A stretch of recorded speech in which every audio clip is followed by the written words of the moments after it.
बिस्मिल्लाहिर्रहमानिर्रहीम। बोलते कालम के साथ मैं आमिर रज़ा खान। और जैसे जैसे ईरान अमेरिका मुज़ाकरात जो हैं उसके हवाले से कोई अच्छी खबर आती है तो इज़राइल एक नई साजिश कर देता है, और एक नई साजिश के तहत ही वो ये चाहता है कि ये जंग जो है कभी बंद ना हो। जितनी मर्ज़ी आप कोशिश कर लें, आपको ये जंग बंद होती नज़र नहीं आती है। अब देखें, एक इज़राइली चैनल ने डोनाल्ड ट्रंप का इंटरव्यू किया उस हवाले से कि मुज़ाकरात में क्या पेशरफ्त होने वाली है। मुद्दा ये था, कहा ये गया, और इसके साथ साथ ये बात की गई कि जो है अमेरिका जो है आगे क्या करने जा रहा है। होना तो ये चाहिए था कि जहाँ ये बातें हो रही थी कि बहुत करीब पहुँच गए, डोनाल्ड ट्रंप ये कह रहे थे, उन्होंने कहा मुज़ाकरात के बहुत करीब हैं, जंग से दूर हो रहे हैं, और नज़र आता है कि वो इस आबने हमत से क्विट कर जाएंगे। उस पर उनको एक सवाल किया जाता है। ये कोई चैनल 12 है कोई उनका, 2 नंबर होना चाहिए, 12 है। अच्छा जी, ये चैनल जो है ये उनसे सवाल करता है कि इज़राइल को आपके माहदे से नुकसान होगा, जिस पर ट्रंप जो है वो सीख पा होते हैं, और उसके बाद कहते हैं कि नहीं, मैं कोई बैड डील करने वाला नहीं हूँ, मैं ट्रंप हूँ। मेरे से पहले आने वाले लोग जो हैं वो बैड डील करते रहे हैं, हम बैड डील नहीं करेंगे, हम मिसाइल नहीं छोड़ेंगे इनके, हम एटमी न्यूक्लियर इनकी पावर नहीं छोड़ेंगे, और बला बला बला बहुत सारी चीज़ें। और फिर ट्रुथ सोशल पे जाकर एक नक्शा जारी करता है जिसमें वो United state of Arab Emirates का लोगो लगाता है और पूरे ईरान पर अमरीकी झंडा छाप देता है। ये है ट्रंप का वो करैक्टर जो मैं यू टर्न के हवाले से हमेशा आपसे बात करता रहता हूँ कि वो हर आने वाले दिन में एक नया यू टर्न जो है लेता है। कल तक हम जो खुशखबरियाँ सुन रहे थे, मार्क रूबियो ने भी कहा कि सालसी हो रही है और मुज़ाकरात के बहुत करीब हैं, उम्मीद है कि ये सब कुछ ठीक ठाक चलेगा। मसूद पज़ेश्कियान का बयान आ गया, जो कि ट्रंप ने तो सोशल पे खुद पोस्ट भी किया, जिसमें उसने कहा कि कोई काम जो है पासदारान इनकलाब या सुप्रीम कमांडर मुश्तबा खामनेई से पूछे बगैर नहीं किया जाएगा।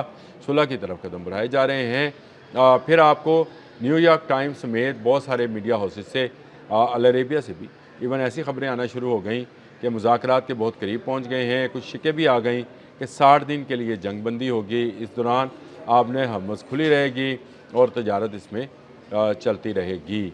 लेकिन फिर ईरानी पासदारान की तरफ से आ गया कि ये तो भाई गलत है कि हम आपने हमस को 28 फरवरी से पहले वाली पोजीशन पर लेकर आएंगे।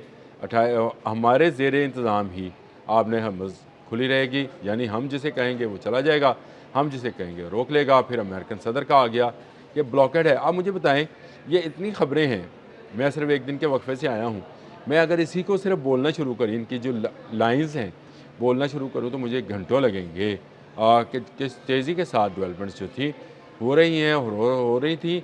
लेकिन सारे मामला जो हैं ये जंग की तरफ जाते नज़र आते हैं।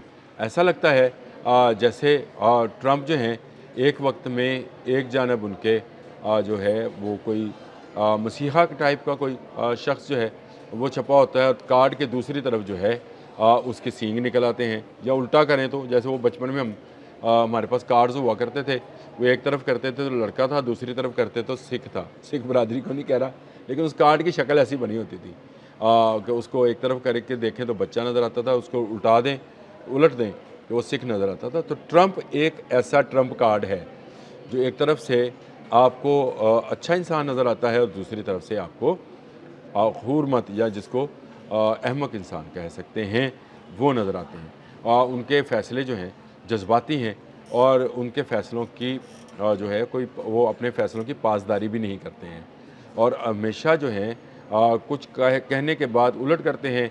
इसी से स्टॉक एक्सचेंज ऊपर नीचे जाती है, पेट्रोल ऑयल की प्राइसेस जो हैं वो ऊपर नीचे जाती हैं, और कहा यह जाता है कि बहुत सारी कंपनीज जो हैं वो ट्रंप के इन बयानात के नतीजे में अरबों खरबों डॉलर्स कमाती हैं। ये बात 100% ठीक है कि बहुत सारी कंपनीज़ ने इसका है, और इसमें ब्लूमबर्ग की पूरी एक रिपोर्ट पड़ी है। आप जाएं और ज़रा देखें कि ट्रंप के फ़ैसलों के बाद कैसे उतार चढ़ाव करके जो है पैसा निकाला गया। न्यूयॉर्क टाइम ने भी अलग से स्टोरी की थी, CNN ने भी इस पर स्टोरी क्या रखी है कि इन फैसलों के नतीजे में कैसे कंपनीज़ जो हैं वो पैसा बनाती हैं। सिर्फ बयानबाजी है और कुछ नहीं है। इस बयानबाजी का नतीजा ये है कि आज जो है कोई इत्मीनान नहीं कर रहा ट्रंप पर, और ट्रंप जो है उसने इजरायली मीडिया को इंटरव्यू देते हुए इस बात का वाशगाफ अल्फाज में कह दिया کہ جو مذاکرات ہیں وہ اسی صورت میں ہو سکیں گے جو کہ اسرائیل کے لیے نقصان دہ، یعنی جو اسرائیل کا مطالبہ ہے کہ ایران کو نیوکلیر پاور نہیں ہونا چاہیے، اور نیوکلیر پاور اتنا بھی نہیں ہونا چاہیے، یہ بھی بات ذہن میں رکھیں کہ اس سے وہ بجلی بنا سکے، یعنی یورینیم کو جو 3-4-5% افزودہ کر کے بجلی بنائی جاتی ہے اس قابل بھی نہیں چھوڑنا، تمام کے تمام ریئیکٹرز جو ہیں ان کو اپنی نگرانی میں زمین بوس کر دیا جائے۔ اس پر ایران کبھی نہیں آئے گا۔ مسعود پزشکیان نے بالکل ٹھیک کہا کہ جو ان کے جو ہیں لیڈر ہیں مجتبیٰ خامنئی، وہ سپریم لیڈر جو ہیں ان کی اجازت کے بغیر وہ کوئی معاہدہ اس طرح نہیں کر سکتے۔ ہاں وقتی جنگ بندی ہوگی، مستقل جنگ بندی نہیں ہے۔ اگر آپ فارسی یا جو ایرانی میڈیا ہے اس کو دیکھیں اور آپ ایک طرف امریکن یا یورپین میڈیا کو دیکھیں تو آپ کو فرق صاف نظر آتا ہے بیانات میں اور باتوں میں۔ ایسے لگتا ہے جیسے دونوں طرف جو ہے مائنڈ گیم جاری ہے، ایک دوسرے کے نروز کا امتحان لیا جا رہا ہے۔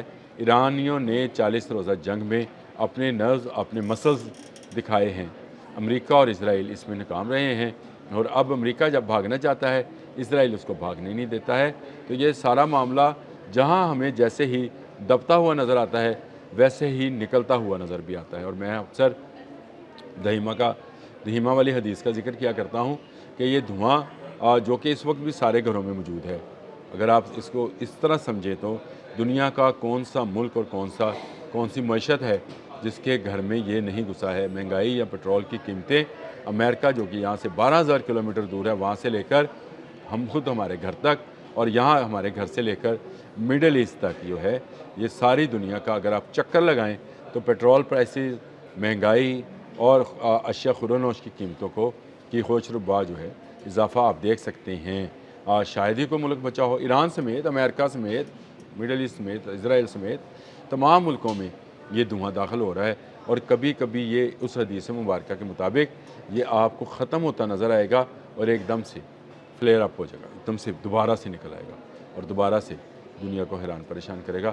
مجھے یہ معاہدہ جو ہے اس میں بالکل جو ممالک اس میں موجود ہیں وہ اس کو نیک نیتی سے کرانا چاہتے ہیں۔ پاکستان، قطر، سعودی عرب، تمام ممالک جو ہیں نیک نیتی کے ساتھ کوششیں کر رہے ہیں کہ ایران کو ایک بڑی تباہی سے اور دنیا کو ایک بڑی معاشی تباہی سے بچایا جا سکے، اس آگ کو ٹھنڈا کیا جا سکے جو ایران، امریکہ اور اسرائیل کے مابین بھڑک رہی ہے۔ اس آگ کے ٹھنڈا ہونے سے ہی پوری دنیا کی معیشت دوبارہ سے چلنا شروع ہوگی، آبِ ہرمز کھلے گی تو دنیا میں پیٹرول پرائسز نیچے آئیں گی، اشیاء خوردونوش اور ادویات کی قیمتیں نیچے آئیں گی، اور دنیا دوبارہ سے امن کی طرف چلی جائے گی۔ لیکن جیسے ہی کوئی ایسا کام ہونے لگتا ہے، اسرائیل ایک نیا حملہ جو ہے لیبنان پر کرتا ہے، اور ایران کی شرائط میں یہ شرط شامل ہے کہ لیبنان میں بھی امن ہوگا، جو کہ اسرائیل ہونے نہیں دے گا، کیونکہ وہ تو جنگ چاہتا ہے، وہ چاہتا ہے کہ امریکہ اس جنگ میں پھنسا رہے، اور اس آگ کا جو دھواں ہے وہ دنیا کے تمام ملکوں میں جائے۔ اسی میں یہودیوں کو فائدہ نظر آتا ہے۔ انتہائی مکار اور دھوکے باز قسم کی یہ قوم ہے۔ اس قوم کو اگر آپ اس کی نفسیات کو جاننا چاہتے ہیں تو قرآن پاک کو پڑھیں، آپ کو سمجھ آ جائے گی کہ یہ کس قدر خبیث لوگ ہیں، جو کہ اب بھی اپنی شرارتوں سے، اپنی خباثتوں سے پوری دنیا کو تباہی کے دہانے پر لے جانا چاہتے ہیں۔ ایران ان کا مسئلہ نہیں ہے، یہ پوری دنیا کو جو ہے جینٹائلز یا ان ہیومن سمجھتے ہیں، یہ سمجھتے ہیں کہ صرف یہ انسان ہیں، باقی جو ہیں ان کے مددگار یا ان کے لیے ان کے استعمال کے لیے بنائے ڈور ڈنگر جانور ہیں جن کو جیسے چاہے ذبح کیا جائے۔ یہ ایک الگ میتھولوجی ہے ان کی، اسرائیلیوں کی، اس پر بھی غور کیجیے گا، اور اس پر بھی غور کیجیے گا کہ یہ دہیمہ والی حدیث جو ہے اس کے مطابق یہ دھواں بند ہوتا نظر آئے گا تو دوبارہ پھیل جائے گا۔ اللہ پاک ہمیں امن دکھائیں، امن سے ہم رہیں، اور امن کے لیے پاکستان کی کوششیں جو ہیں وہ سرخرو ہوں، امن کا صحرا پاکستان کے سر سجے، یہ میری بھی دعا ہے، آپ بھی دعا کریں۔ اب تک کے لیے اتنا ہی، اللہ حافظ۔